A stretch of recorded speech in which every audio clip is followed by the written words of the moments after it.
dami pa ng utang, kuya. Ay, pwede yan. Sabi.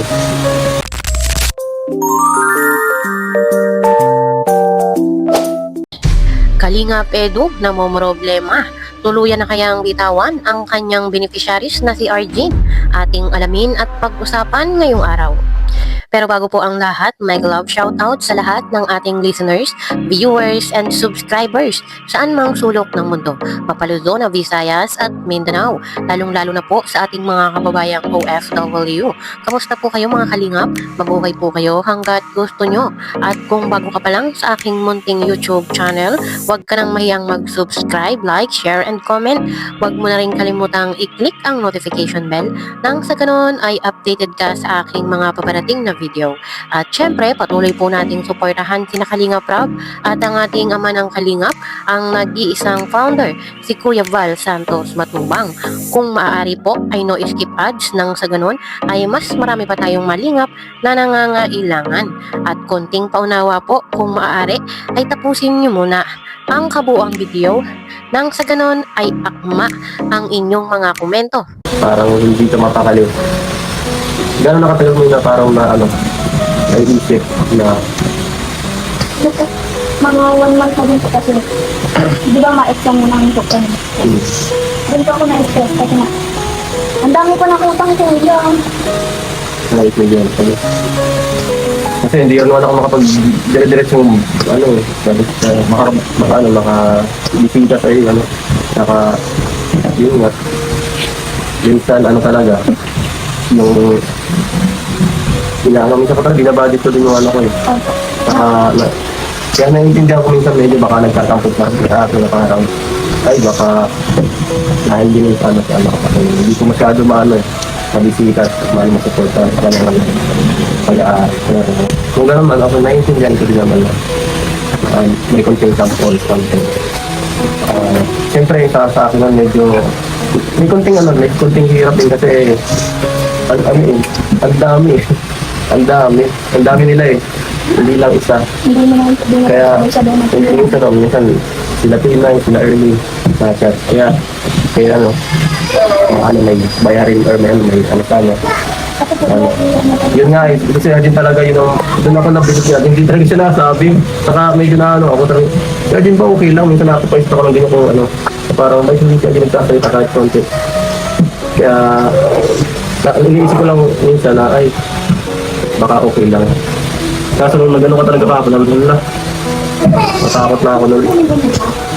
Na baka, yun nga. Ayun, narinig naman po natin mga kalingap na talagang minsan ay mahirap maging isang provider. Katulad po ni Kalingap Edu, sa lahat po ng kanyang mga beneficiaries ay 5 po doon yung nagkukolehiyo. Kasama na po doon si Arjin. Stop eh. Mahirap magbalat salita eh. Gusto ko ano eh. Ito rin gusto mag-ano kung disiblido ka mag-ano. Kung nahihirapan ka talaga mag-ano, no? Sa tuition fee lang ano. Na ano kita. Kung matatakot ka dahil ano, sa yun nga. Pwede kita nga, halimbawa, lipat na lang tayo. Kahit, kahit medyo simple ano, course. Para medyo kaya-kayanin ko pa. Kasi kung minsan talaga, iba talaga yung ano eh. Yung gastos ng course mo din eh. Kasi minsan na ano rin ako eh. Kasi si Arjin po hindi naman sa pag-ano. Wala po talaga halos minsan na-sponsor kay Arjin. Hindi ko baga yung sabi ko sa inyo. So, yun ang medyo nakakaano talaga, no? Sa lahat ng tinutulungan ko po, medyo kahit malakas po ang views niya, hindi po ganun kalaki yung tulungan na ano sa kanya. Hindi balance yung mataas nga po may views, pero yung mga taong sumusuporta at nagpapadala, dahil pa nung maliit na views yung kagaya sa kanya eh. Kaya minsan naaawa ako. Kaya minsan pag nabigay ako sa'yo, nilalakihan ko na minsan kasi alam kong kailangan mo yun eh. Kaya nga po sabi ko po baga sa na dahil nga po wala na natin po sa akin nag-ano tapos halos lahat na lang po ikaw yung nag-paano ng pera. Siyempre, nalilang na din sa akin kasi diba? Naintindihan ko na mahirap din talaga umasa lang sa tulong. Ayun, ini-encourage ni Kalingap Edu na kung pwede magpalit ng course, mag-shift ng ibang course ito pong si Arjin para sana maihayon yung kanyang pag-aaral. Dahil po ang pagiging nurse, ang kursong nursing ay talaga pong masakit sa bulsa.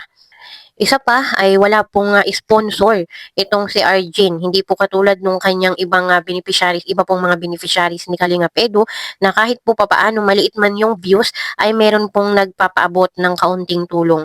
Pero ito pong si Arjin ay talagang si Kalingap Edu lang yung nagpo-provide. Isa yun sa goal ko na matatapos ka.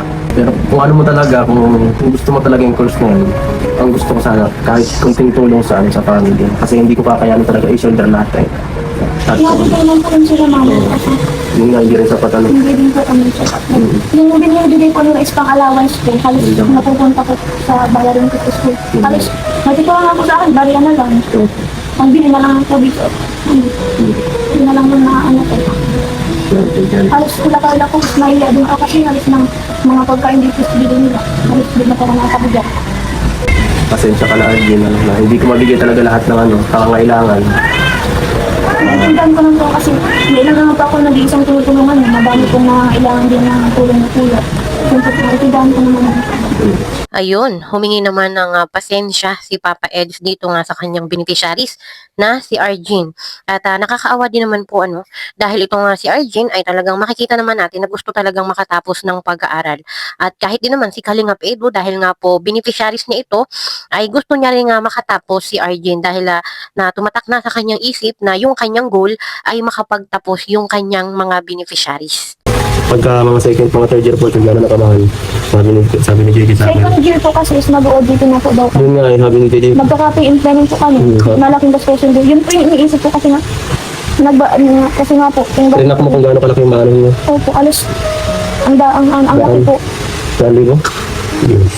Tapos, yung mga gamit pa pong bibilin na panibagong gamit po. Yun po yung inaalala ko kasi nga, paano kung wala na nga pong nagbibigay, kung ikaw na lang po lagi. Siyempre po, iniisip ko yung, paano po ikaw, paano po yung iba mo yung tulungan. Ayaw ko din naman po na maging unfair po sa iba. Like, yung iba po kasi iniisip ng iba is, gusto ko sa akin yung lagi ganun. Hindi po ganun, like, gusto ko din po na, ikaw po kuya, gusto ko na lagi kang tumutulong sa iba, ganun. Kaya nga po, idol din kita kasi sa dami mong natutulungan is ma-handle mo lahat, like nababalance mo lahat yun.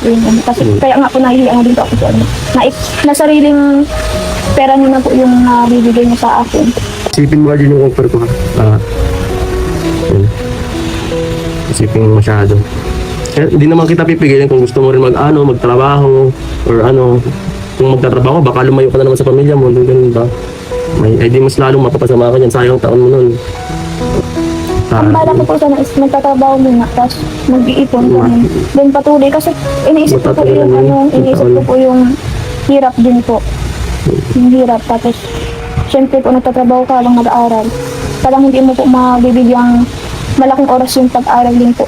Pag nakatrabaho ka po, kaya is parang doon na yung oras mo is doon na lahat sa trabaho. Wala na siya sa pag-aaral. Ganun. So sana ay merong mabuting mag-sponsor dito kay Arjin. At talagang nakakaawa din naman. Lalo na po si Kalingap Edu at alam naman po nating lahat na kakagaling lang niya sa sakit at hindi pa nga po masyadong magaling. At yun nga po, binibigyan din naman ni Kalingap Edu ng oras itong si Arjin para makapag-isip, para po makapag-desisyon kung gusto ba niyang ituloy o magpalit na lang ng course. At ang gusto nga po ni Kalingap Edu, kung maaari, ay magpalit na lang ng kurso para po maihayon yung kanyang pag-aaral. Yun daw po sana nga medyo mababa ang tuition.